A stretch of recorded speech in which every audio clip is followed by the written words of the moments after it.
सुन्नतें बैठकर पढ़ सकते हैं, कौन कौन सी नमाज की सुन्नतें बैठकर पढ़ सकते हैं और कौन सी नमाज की सुन्नतें बैठकर नहीं पढ़ सकते। बड़ी अहम बात है, तवज्जो से सुन लीजिएगा और सवाब की नीयत से दूसरों के साथ शेयर भी कर दीजिएगा। जोहर नमाज की पहले वाली 4 सुन्नतें और बाद वाली 2 सुन्नतें अगर कोई बैठकर पढ़ता है तो तब भी उसकी नमाज हो जाती है। असर नमाज की पहले वाली 4 सुन्नतें अगर कोई बैठकर पढ़ता है तब भी उसकी वो 4 सुन्नतें हो जाती हैं। मगरिब के 3 फर्जों के बाद वाली 2 सुन्नतें अगर कोई बैठकर पढ़ता है तब भी उसकी वो नमाज हो जाती है। इशा की नमाज की पहले वाली 4 सुन्नतें और 4 फर्जों के बाद वाली 2 सुन्नतें अगर कोई बैठकर पढ़ता है तब भी उसकी वो सुन्नतें हो जाती हैं।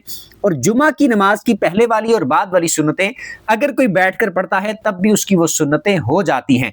लेकिन इन सारी नमाजों की सुन्नतें या जो भी नवाफिल पढ़े जाते हैं, बेहतर और अफजल यही है कि उनको खड़े होकर ही अदा किया जाए। अगर खड़े होकर पढ़ने पर कादिर हैं तो खड़े होकर ही पढ़ा जाए, सवाब ज्यादा होगा।